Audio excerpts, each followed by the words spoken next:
11-ci sinif ümumi sınaq imtahanları ilə davam edək. Baxırıq 14-cü testimizə. Baxın, there is a door at end of corridor. Görürsünüz, koridor təkdədir, düzdürmü? Biz də bilirik ki, this, those, bunlar cəm isim istəyir özündən sonra. Amma this-dən, that-dən sonra tək isim olmalıdır. Ya B bəndidir, ya da Y bəndidir. Birinci tərəfdə isə end yazıbdır, yəni təkdədir yenə də. Both-dan sonra ismimiz cəmdə işlənməlidir. Ona görə də düzgün cavabımız oldu B bəndi. Baxıram 15-ci testimizə. Baxın, there was two, traffic biz bilirik ki, sayılmayan isimdir, düzdürmü? Few-nu ələyirəm, çünki sayılanlarla işlənir. Many sayılanlarla işlənir. A lot ümumiyyətlə zərfdir. Burada bizə zərf lazım deyil, to be vardı. Baxıram, ya C bəndidir, ya da Y bəndidir. Baxın, burada biri çox deməkdir, biri yox deməkdir. Yəni, tərcümədən tapmalıyıq.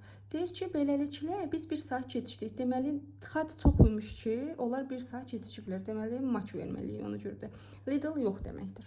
Baxıram 16-cı testimizə.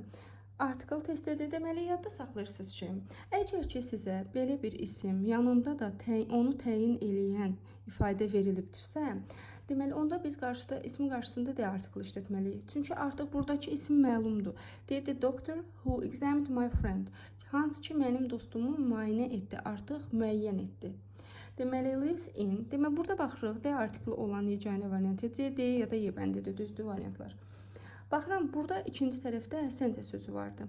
Center mərkəz deməkdir, sayılan tək isimdir. Yəni, biz bunu artiklesız istifadə edə bilmərik. Mütləq article olmalıydı. The doctor who examined my friend lives in the center of the city. Düzgün cavab olsaydı Y bəndi.